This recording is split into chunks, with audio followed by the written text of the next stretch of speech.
podcast is made possible by the generosity of listeners like you. Kindly consider a contribution through Patreon or PayPal. Links are in the details box to this episode. Patreon is a monthly subscription and you can cancel anytime. And PayPal is a one-time donation. Any amount is appreciated. I'm Rani Shatah, and this is the Beirut Banyan.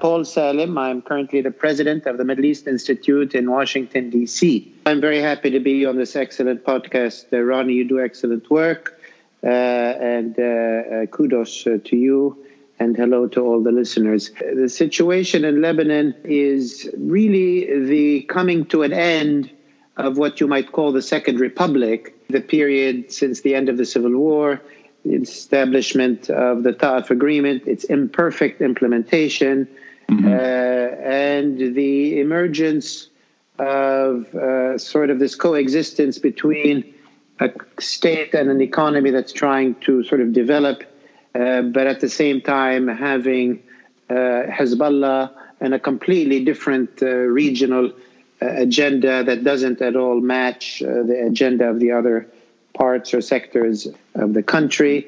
It also was 3 decades in which deficit financing and kind of a rentier economy became, it started off as a necessary and potentially not a bad idea right after the Civil War. Of course, we had to borrow money for some reconstruction and so on, but the assumption was within a decade, the economic growth would have taken off and it would have been a manageable debt that we could have carried and paid off. But obviously that did not pan out, and for 2 decades after it became clear that the economic plan was not working, we continued to borrow at the same rate. And you know the whole story of, the banks buying into it and all of that. Sure. So we are at the end of a kind of a failed period of 3 decades since 1990. And the collapse obviously is almost, firstly, we saw the economic collapse, which has 3 elements: public finances, being at an end, which puts pressure on the Lebanese currency; the private banking system also being at an end or being bankrupt itself. So you have both the government going bankrupt and the private banks, which is kind of rare in other countries. And you have an economy which already was, sputtering and not really producing anything, coming to a halt as well. So the economic side, which was financing this political elite and was buying the consent of much of the public, in 2019 that began to collapse, and it turned into effectively a deep political crisis where, as we all know, the uprising started in October and identified very clear political and economic dysfunctions in the country, and is calling for wholesale change. Now, it so happens that over and above all of this, we have once in a century pandemic. The last one was in another very terrible time for Lebanon and around World War I. We had the famine, followed by the Spanish flu, which I think our ancestors simply called it ta'un, or they had other names for these illnesses. So obviously this pandemic has shut down whatever was left of the economy. So this is no normal crisis. This is no normal situation for Lebanon. When we look at the Middle East or the Arab countries, I measure it somewhat differently. And of course, there's, great variations country to country. But if one wanted to generalize, the 1950s and 60s for many of the Arab countries were periods of hope, of revolution, either one party, sort of forward-looking parties, or militaries taking over power, changing the economies, building, the elements of a welfare state, doing a lot, building schools, building hospitals. There was a lot of development that took place. And if you want, the social contract functioned for a while, because indeed many of these states carried their societies forward. And they were legitimized by strong ideologies of either Arab nationalism or local nationalism or socialism, things of that nature. And that began to unravel in the 70s and 80s, when the economic project, again, of these countries, which had enabled basic levels of economic development and infrastructure, came up against high demographic growth, inability to diversify the economy or create a really vibrant private sector, as well as the collapse of the ideological component of these states. So the economy was beginning to weaken, and their ideology was weakening, and they basically turned into corrupt police states, which is kind of different. And this in 2010 and 2011. Those pressures of demography, low legitimacy, the internet and mobile phones, which both informed people and enabled them to mobilize, has led to basically 11 uprisings in the Middle East. And you'd say the majority of countries have had major uprisings. Yeah, this is unusual for the Middle East. I like that you've, in a way, you spelled out a few things. I'm going to unlayer them one by one. The first is that in the dozens of conversations I've had in terms of how to interpret October 17, I like the way you phrase it, which is the end of the Second Republic. And that is a profound sort of statement, because in a way, it's not just saying that the end of the Civil War or the end of the post-war order. In a way, it's also saying it's the end of Lebanon as both of us know it. And going back a bit further, you're talking about the Spanish flu and the famine and the century of change in the Middle East. And within that, you address the political, the economic, and in a way the dignity of the average person trying to achieve something better. Mm-hmm. Let's remove analysis for a moment and just say, you yourself, as somebody who has seen shades of this before, not the way we're experiencing it now, but shades of demands for accountability, or if you will, serious attempts at sovereignty, if you go back 15 years ago to March 2005. Does it feel like this will usher in something different? Or is it still too early to actually project and see what this will look like down the road? Well, the way I think about it is not sort of the matter of projection or prediction, but the issue of possibility and action. So the way I would put it, yes, it is possible. It is within, the capacity of the Lebanese to create some fundamental changes. Some others they cannot. So I will unpack, how I see it. Mm-hmm. You start with the very hard problem of Hezbollah, which is part of a vast geopolitical crisis. So I don't see a capacity for the Lebanese public and the current, unrealistic options to resolve that problem. That's unfortunate. That's going to be with us for a long time unless something happens in Tehran, basically. Yeah. So I put that aside. But two or three things that we can affect. The first is the economy. The economy was built on this, everybody's talked about it, this false project was built on deficit financing and interest rates and money flows without real concern for the real value of the pound, job creation in Lebanon, all of that. So it might be even without much willpower on our end, after all the pain washes through the system. And during that time, obviously, what's most important is that we protect the middle class, the lower class. If the rich people are in pain, that's great. Yes. I worry about where the pain is going to be inflicted, but that's kind of a transitional concern. If once this washes through, we will no longer be able to rely on borrowing, which might be a healthy thing. Yes. So whatever production or money we make, we'll have to make it by actually producing something, a service or a good, or a real value.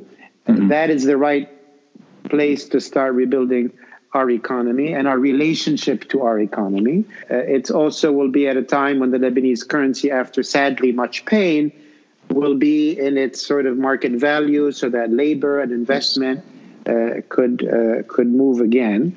That links then to the political side of things, and there are two aspects to the political side. One is, we talked about the Second Republic and so on. So one says, well, what's the Third Republic? Meaning what constitutional changes, how do we change the system? I'm going to put that aside for one moment and talk about, if you want, the politics of the system. That, okay, the system we have has good points, has bad points on paper as a system. The fact of the matter, though, is that we have a ruling class, I dare say, elected and re-elected again and again by the public, yes, which is terrible, which is corrupt, which is, all the words you want to say. What we had in October and moving forward is an awakening of the public that, wait a minute, these are the wrong set of rulers. Pressure in two areas. One is that now the protest movement, or whatever you want to call it, which we need to strengthen and maintain and sustain, at least is a pressure, is a watchdog, is putting pressure on the ruling class, already brought down one government, is putting pressure on this government to try to keep it doing the right thing. All of that is very useful. And obviously for a proper economic development, all the things of, fighting corruption and having proper planning, proper, a strong judiciary, all of that needs to be done in politics, as it were, to liberate and empower the economy. So there's a lot of connection there. And also in the politics of it, what I fear is, or what I've been talking about a lot, is the need to turn from a protest movement to an organized and sustained national political movement that can actually contest and win elections. That when we say kullun yani kullun, fine, they're not going to walk away. We do have elections in the country. They are winnable, but they're very, like any election, it's not easy to win an election. But that's where the movement has to go. Just a few days ago, we hosted a meeting here at our institute and brought in a number of experts from around the world by Skype, because now nobody can travel. But yeah, we looked at other examples, We're obviously not the first country who's had big protest movements, but trying to look at lessons learned. You look at Ukraine, they had a massive protest movement, which managed at the end of the day to win the presidency, to win parliamentary elections.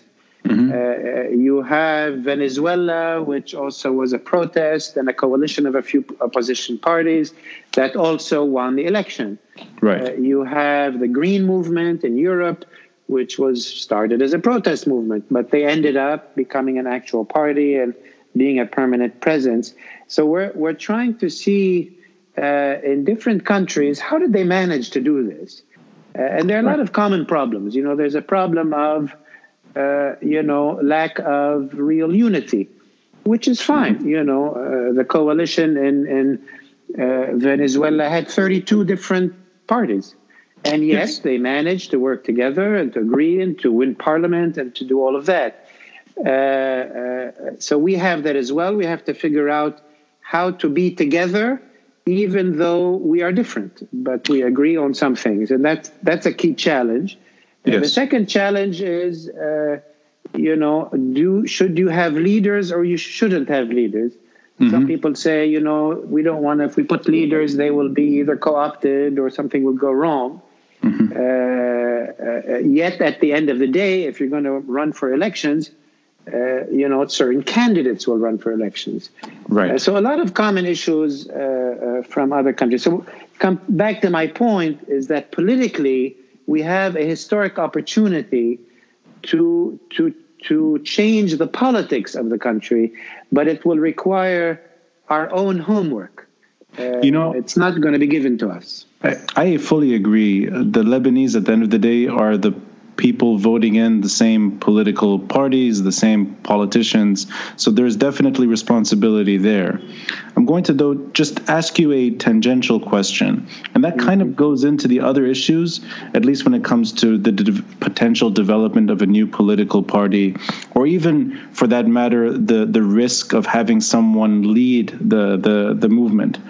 Mm-hmm. Is there a sense, at least from your own perspective, that options that are available, and we can agree that they're shades of bad options. I mean, at the moment there aren't any great opportunities to elect decent politicians, given what's available today. Is that a consequence of the geopolitical quagmire that you discussed earlier, which is, and I agree with you as well, the larger issues of this confrontation that Hezbollah is a part of, Hezbollah is instrumental, that the answers to Hezbollah, unfortunately, will not be answered in Lebanon. But is that component the part of the reason why Lebanese tend to re-elect the same familiar faces we both know? I would say clearly no. They're not connected. That's not the reason. Mm-hmm. It might be a particular problem, to be, very direct about it. In the Shiite community, Hezbollah monitors it. It's hard. That's a special case. Mm-hmm. But in other districts and regions and communities, if you want, in the country, and it's not new, our habits in elections of going for, traditional families, for a patronage system. Mm-hmm. We still do politics, sort of, at least electoral politics, the old traditional way. Right. And it is the case that the modern is about the civic, the Lebanese new energy, and it's even new from the 90s and so on, mm-hmm. Has not succeeded, has not maybe tried that hard. I think now, as of October, we've woken up to the idea that, wow, leaving this to the traditional politicians and not bothering about it was certainly a bad idea. Right. So unlike, let's say, the 1950s or 60s in Lebanon, where you had parties and organization and mobilization, we didn't have that in the 90s and the 2000s and the 2010s. We're just waking up that having a country without real political engagement and accountability from the people is a really bad idea. And the reality is, no, there's nothing to prevent us to organize ourselves, to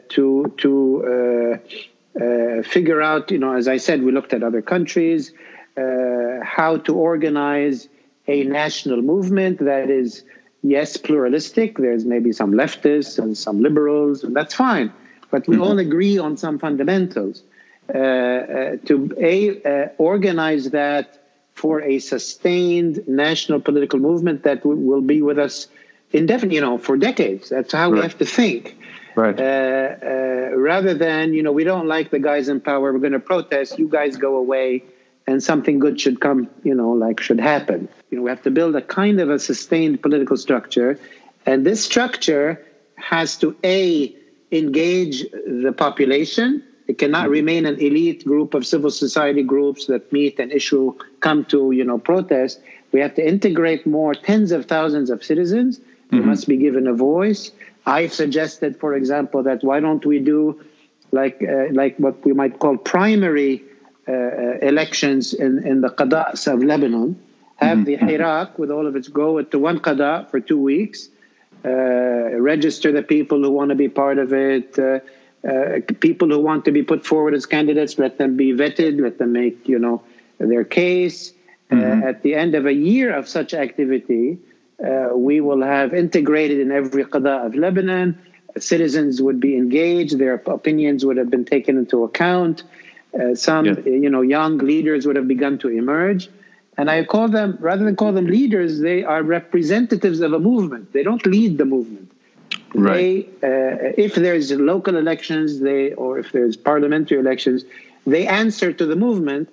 But we need to begin producing alternative leaders and not just complaining about the current ones. So if I understand you right, in a way, the population can divorce the facts on the ground, which is that the current crop that has sustained itself for decades now, the fact that it's either a direct or indirect outcome of the geopolitical shifts Lebanon has experienced in the last decades, that they can divorce the geopolitics from genuine reform from within, even if it's on the smallest level, whether it's picking up the trash on the corniche or getting your municipality to do a better job, or electricity, or things that are very basic, that both can happen at the same time, if I understood you right. Yeah. An awakened society has putting forward good leaders, holding them accountable. Yes. It doesn't mean, we're going to be living in a nice neighborhood, right, or we don't have to worry about Syria or Israel or Iran or Russia or US. Every country lives in an environment. We have also another thing, which is Hezbollah, which I talked about.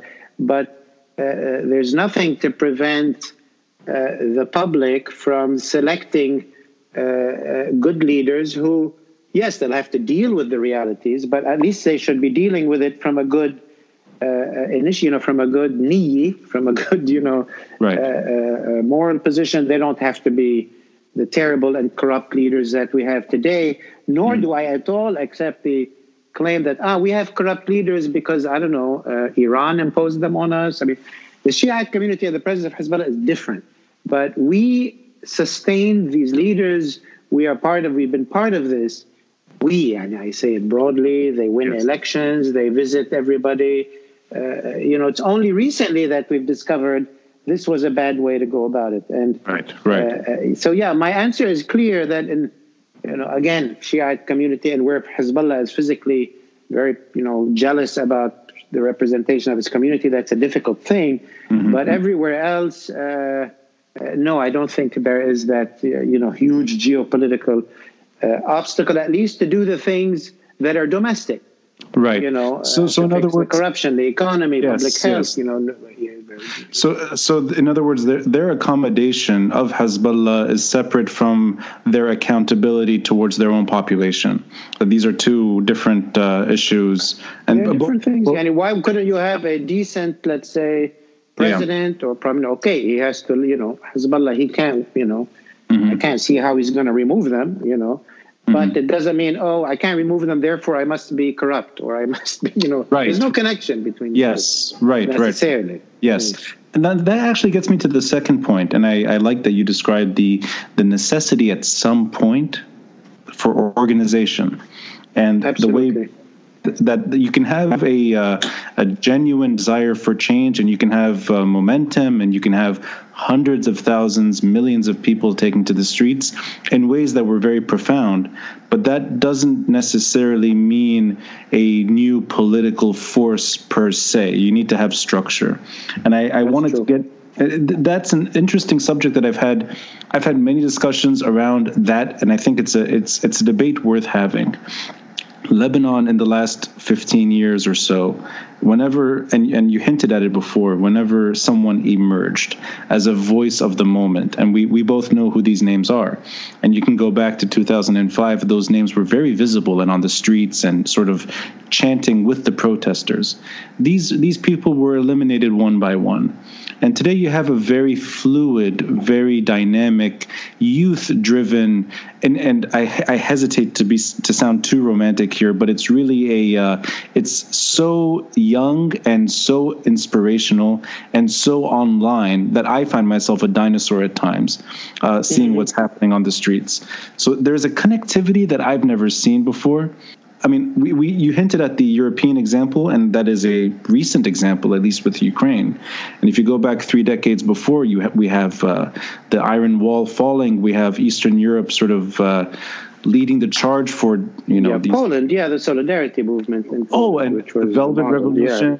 and we the names, we know them, Václav Havel of Prague, and these are very very inspirational moments too.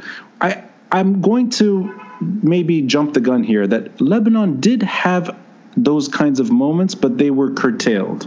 I think our March 2005 movement, I think that was reflective of the Eastern European model, where people are calling on the old order to fall. In our case, it was the Syrian indirect occupation of Lebanon.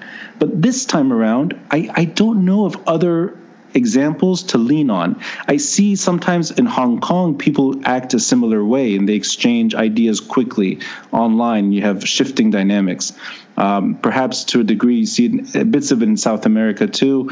But I don't know any sort of classic example that Lebanon could learn from in terms of how to keep the fluidity, but at the same time, not let that just sort of spill out into nothing, letting it form into something sustainable. And this is where... Let's unpack it a bit. The 2005 obviously was a different thing. It was a sort of national revolt against a foreign occupation, in which basically the Lebanese oligarchy, let's put it, was the hero. And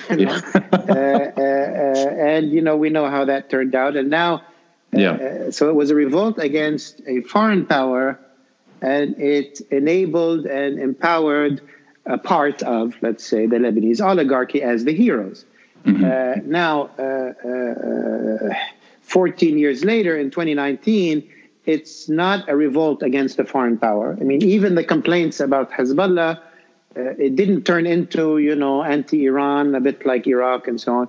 Right. The Lebanese public kind of limited its focus a little bit more like the Arab Spring countries and said, forget about, Iran and Israel and all of that. Okay, we have our positions, but we've just realized that our own politicians are disastrous and we must remove them. So it's a very domestic, revolution and complaint. Now, you also move and say, okay, well, fine. What is it this revolution would like to achieve? It would like to remove these people from office and either take their place or have good people take their place. Okay, that's politics as usual. That's what electoral politics is. Public, doesn't like this group of rulers. Other people form a new movement. Absolutely, if they're successful, they organize, they campaign. They may or may not win. But it's not rocket science. It's the ABCs of politics in a country which at the end of the day doesn't require a coup to win a seat in parliament or to change the prime minister. It requires you to organize the public to contest and win an election. And of that, there are, there are dozens of examples of that. That's what happens all the time in every country that has elections. I think we are, and there's still kind of a distance in sort of Lebanese consciousness between, the things that we want and the path we have to take to simply get to where decisions are made and make those things happen. It's not rocket science. But there is still a strange kind of antipathy to, the stuff that needs to be done. It's not uncommon. You see it in other countries. In the U.S., you have the, what was that movement against Wall Street? Occupy Wall Street. Occupy Wall Street. Similar movement. It took, a 78-year-old guy from Vermont to tell, to work with these young people and say, come on, guys, if you want change, we have to organize and we have to vote. It took a 78-year-old, okay? So, and it's doable. The guy came out of nowhere and almost won the election. Trump did it in a different way, He saw people were pissed off and angry. He put himself. We shouldn't be in this position in Lebanon and this amazing generation, like you said, but there's no figures, or there were some figures in the past. We shouldn't wait for any figures. We should be able, as Lebanese in 2020, We are highly educated, highly capable people. We must admit we're very bad at doing things together. We have huge egos. We do a lot of things. We're not great at this. And we've relied on the oligarchy for a century. We don't generally do politics. But I want to just dive a little deeper into this point here. Is this in your opinion, is this a fear of intimidation? And in other words, that the violence may eliminate a natural leader? Or is it really just a lethargic way of just the way Lebanon has been for so long? That this It's neither. It's neither. We all know in the days of confrontation with the Assad regime and Iran in 2005, we know Rafi al-Hariri was killed, Gibran Twaini, Samir Asir. We know that. We know that fear. We must acknowledge it. But we are, also to say clearly, that was going up against Iran and the Assad regime. This revolution happens not to be about that. So already that's a different context. Secondly, we should not be looking for a leader. That's the wrong. That's what's wrong in a way with our situation. We wait kind of for a leader.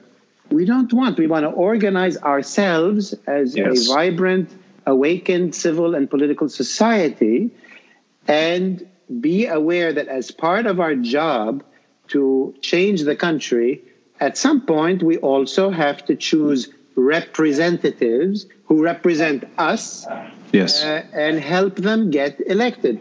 Nobody should be our leader, and we should not be followers. We should be part of a movement where we have a voice and we engage, and that's the future. That's the way to go in any country that's hoping to be sustainably democratic, not just democratic by name. The current Ta'if system, if you want, with all the current constitution as it is, with the distributions, as they do it by community and so on. The fact of the matter is that if the Lebanese public was active and awakened and putting forward and choosing excellent people to fill the key posts in this system. And again, I put the Hezbollah problem in a separate thing because they run their communities a bit differently. But in the other generally communities, and even to some degree in the Shiite community, but let's try to separate the two. Even in this system, as you know, you could have a fantastic president, an excellent prime minister, an excellent cabinet in most of its positions with good people.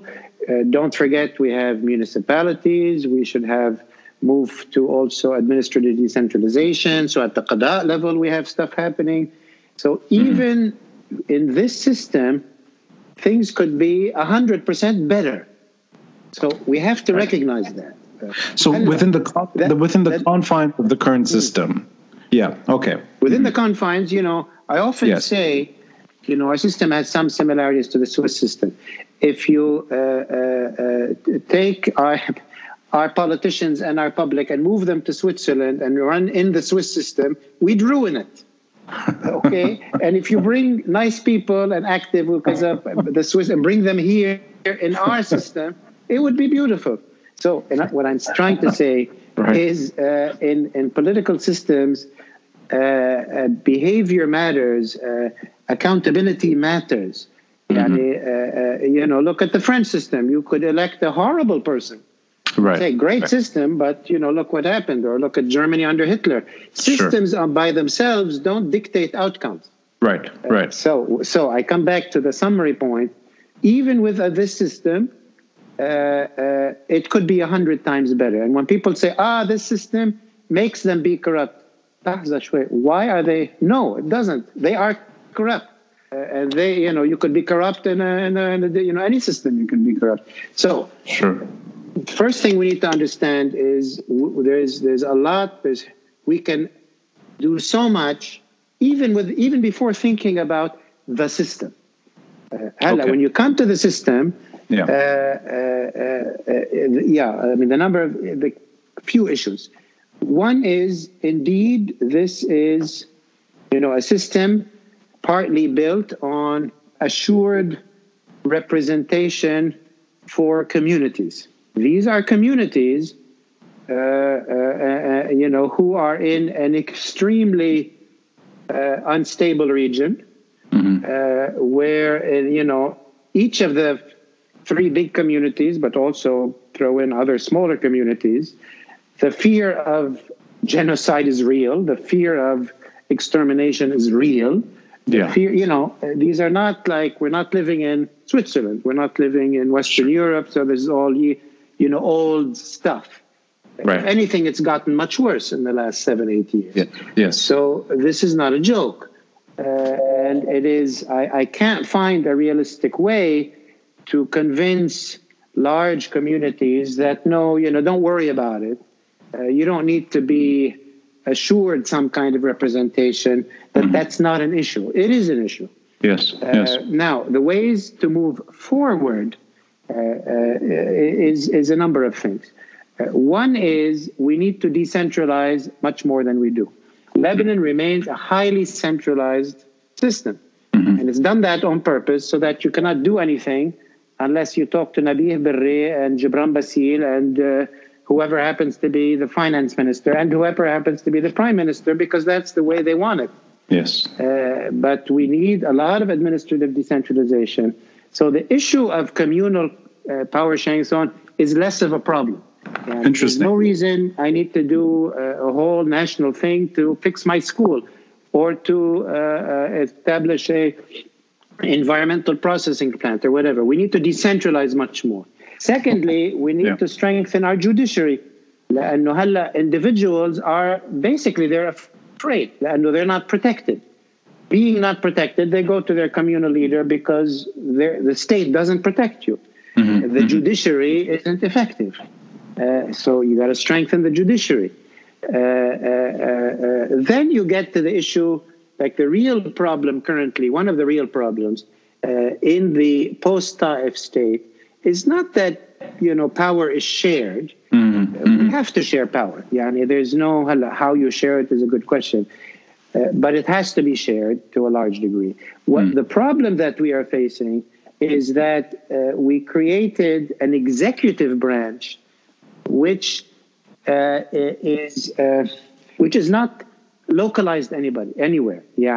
Meaning the president is not the CEO, the prime minister is not the CEO. Right. The Ta'if agreement says the council mujtami'atan is the CEO, which is nonsense. Right. That means two very serious things. One, that nobody in the executive branch can actually get anything done. Nobody.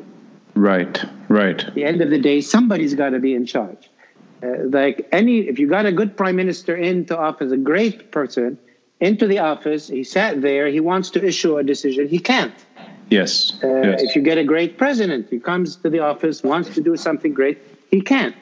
So we've created a sort of a dysfunctional, power is so distributed that there is no executive office. That means nothing gets done, and we see that. Can't pick up the garbage, can't manage our debt, because nobody can do it. The second thing is that if nobody can do it, then nobody can be held accountable. Yes. Which is true. Can you blame really Saad al-Hariri? Maybe, but he says, I tried, but it's really not up to him. He needs a vote in the cabinet, but the vote in cabinet goes back to, is Nabih Berri happy? Is Gibran Bassil happy? Neither able to do, nor is the public able to hold accountable. Right. And we need an effective executive. So that's a key problem of the Ta'if agreement. So in a way, if we look back a few years from now and describe this as a revolution, in the Lebanese context, it's really just about reforming the intercommunal power sharing arrangement. That's really what's at stake. It's just making it function for the first time, really, since the civil war ended, in a way that at least allows Lebanese to hold their politicians to account. And that's really what the challenge is at the end of the day. It's letting people challenge and reform as opposed to upending and overthrowing the sectarian beast. So in other words, the sectarian... The way I would look at it, and no, okay, the 1975 Civil War, part of it was about power sharing. There was whole communities who felt they weren't represented. They didn't have a say, and they were right. This revolution is not about power sharing. Power sharing might come into it, maybe, because of power sharing, some people say, then there's corruption. I look at it much more simply, that what's in front of us is not that complicated. What's in front of us is we are a society which is awakened to the need that we want a new, clean, and responsible politics, that we want a good, clean, effective representatives and officials in government. We are at a moment in our history where that is available to us. If you go back to when the Syrians ran Lebanon, no, it wasn't possible. Right. And you had mukhabarat in every qada. Yes. They ran the elections. They managed everything. Yes. This is not the case today. It might be the case, again, I say, in areas where Hezbollah is really dominating.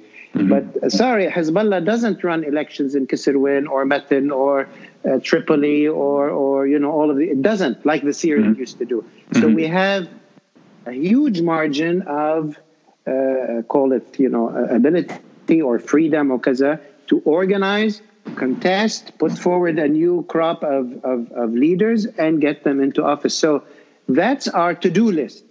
Yes. Someday we have to rethink the Ta'if agreement. Arasi. But this is not the current crisis. Plus, to be realistic, it's not doable. Because that gets us to something else. Renegotiating the Ta'if agreement. Oh my God! That's not. Winning an election is 100 times easier than doing a loya jirga. That must be done at some point, and we have to lead up to it. But things are urgent.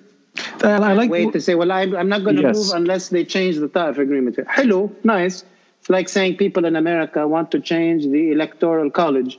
I won't vote unless you change the. If it's not going to change, you're going to sit at home and do nothing. So I like that if there is going to be at some point the Third Republic born out of October 17, it will come naturally as a result of the painful reform process that I think Lebanese are awakening up to, that they're sort of yearning for in a sense. Let me put it differently, Ronnie. When I use the term Third Republic, and I'm looking at, the people, let's say the people, the economy, and the state. When we always talk about Third Republic, we talk about, we usually think about engineering. Let's change the Constitution. And if we only change this clause or that clause, magically everything would be great. What the Third Republic should mean to us is it should mean that the population of Lebanon is standing up and claiming its power and taking control of the state, of the system, which is it's our state, our system, right? And there are elections that one can move and organize politically and so on. So the Third Republic, one should be the idea of a republic, a real republic where the public is in charge. Not a public that shows up every 4 years.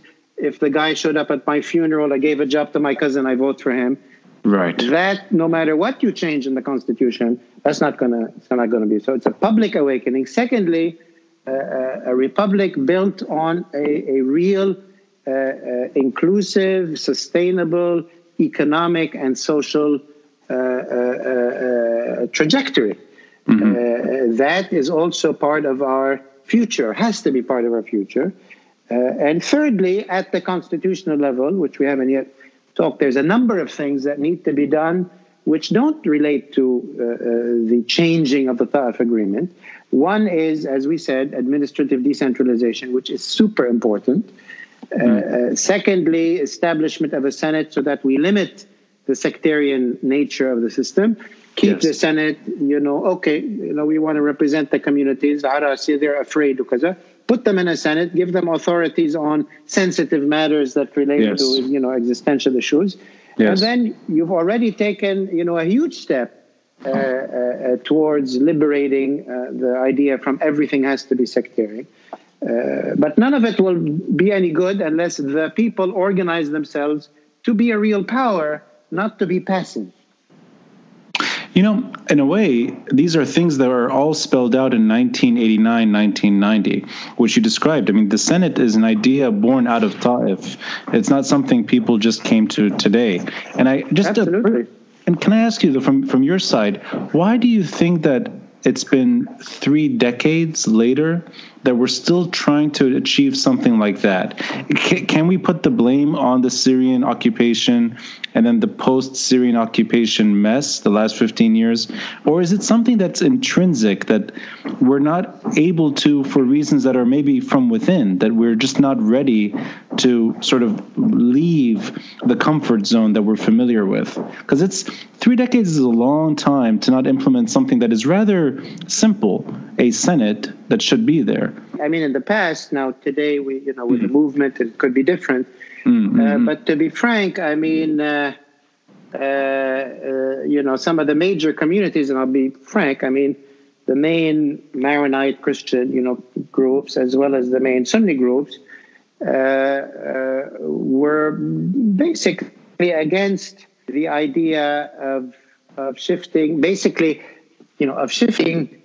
of creating a Senate, because creating a Senate, great idea, but that means that the parliament is no longer based on a quota system, right? And the parliament will have a tremendous authority, and for the obviously the Christians whose numbers are small, and they're not 50%, and yet they have 50% of the parliament. Obviously, for them, it's like a huge loss. And for many in the Sunni community, given that the Shiite community doesn't only have numbers, the numbers are about the same as the Sunni, but they also have an enormous army, armed and financed from abroad, which terrifies, let's say, the Sunni community.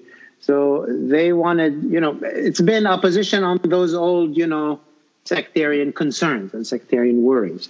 So, and it's a very, very sensitive issue. It will cause a lot of fears and so on. So in a way, it's the protesters are going to have to persuade these politicians to let go of some authority for the first time. It's almost like a demand for them to kind of step back a bit from their comfort zone. And it's a big challenge, because I think, and I agree with your sentiment, that now is the time for all of the above.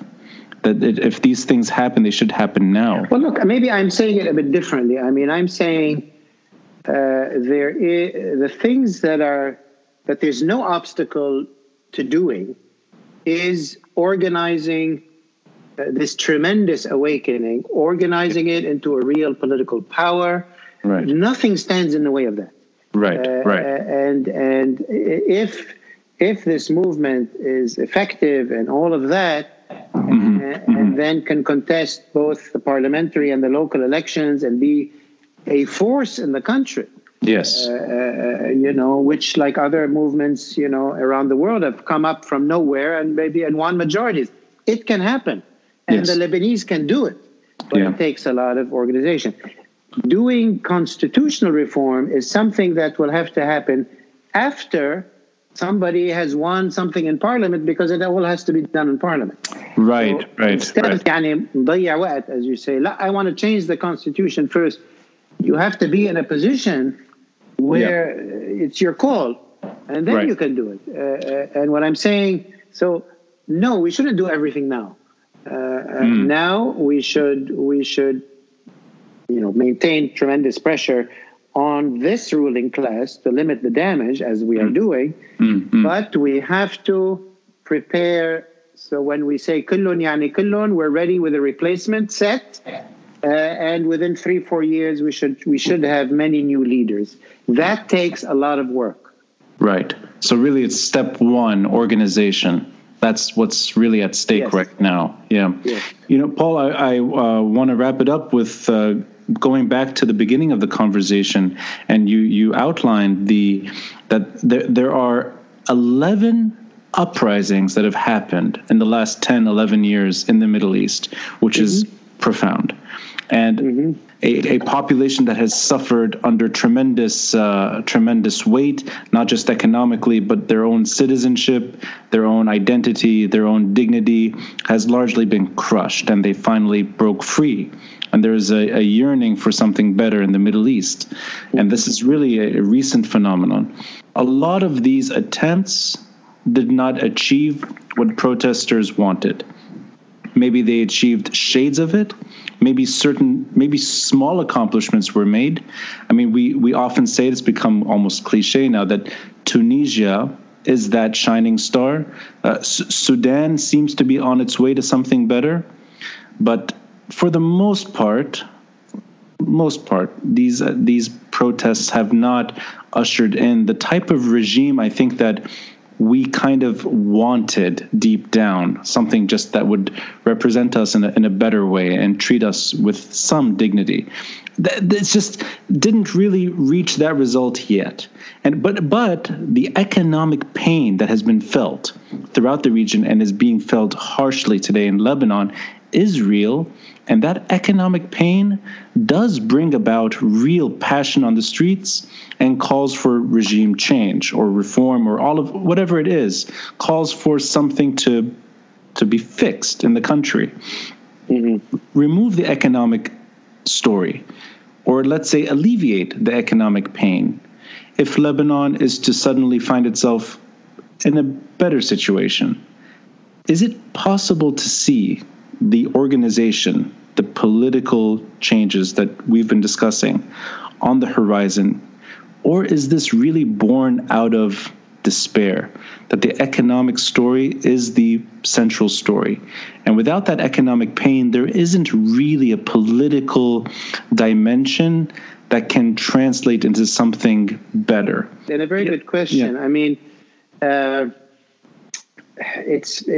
you look at examples today like the UAE, right? Or even Lebanon a few years ago. It is the case, whether it's only in our part of the world or not, because China is a little bit the same, that in many places, if the economy is okay and life is okay, and people are getting along and so on, politics is often not their thing. They don't care that much. Because, they're not, they're not politically, they don't care as long as their life and the country's moving along fine. A lot of the Arab countries today, after the revolts of 2011, are like trying to market that version, which is like the Chinese version and so on, that, look, forget about, politics and democracy and so on. If we can give you enough economic development and enough, if we can help you in your life, which was the old Arab approach, then let us, leave politics to us. I dare say Lebanon is sort of like that. The Lebanese generally, as long as their life was fine, they come and go. Yes. They did not revolt. Right. Bil'aks, they elected people again and again. Absolutely.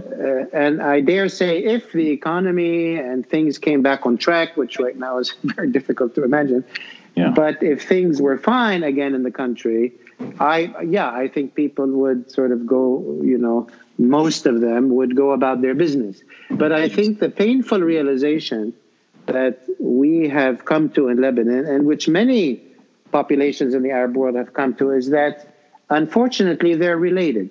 And unless you do the hard work of making sure your government is actually accountable and really accountable to you, if you don't get there, you're going to be in deep economic trouble. So now it's not easy to transition to an accountable system. First of all, society has to change.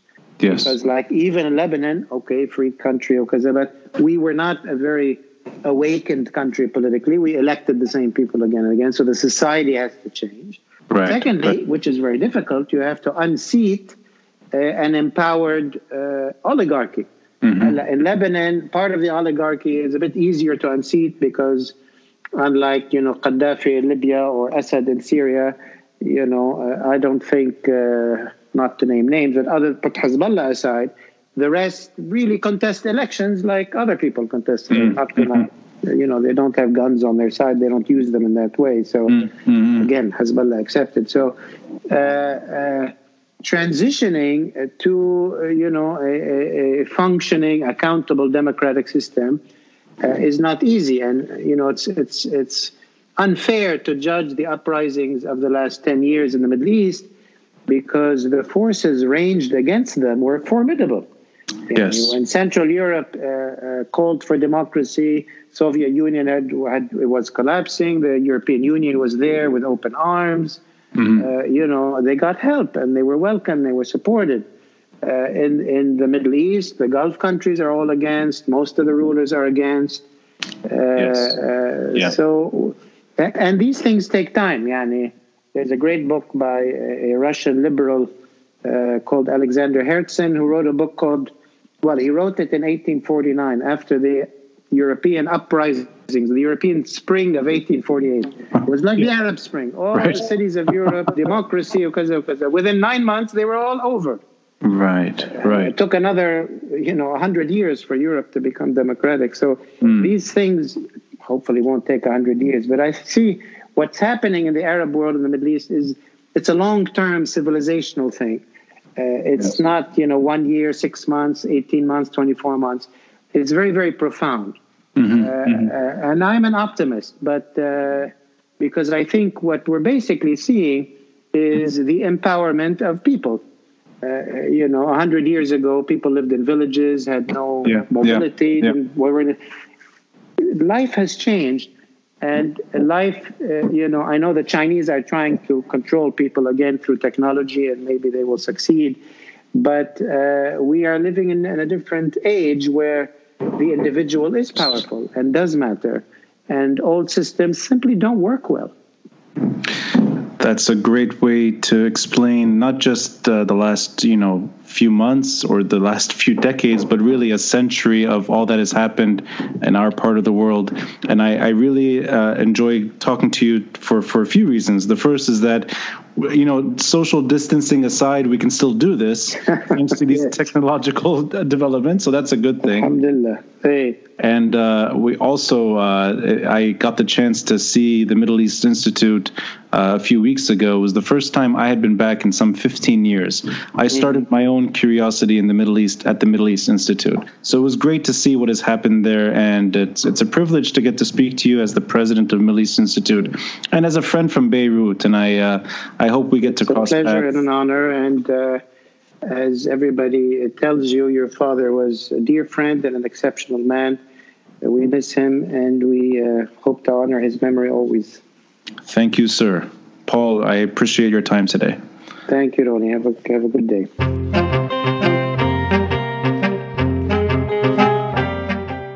Thanks for listening, and a friendly reminder to help support this podcast by contributing through Patreon or PayPal. All links are in the details box below. Until next time, I'm Ronnie Shatah, and this is the Beirut Banyan.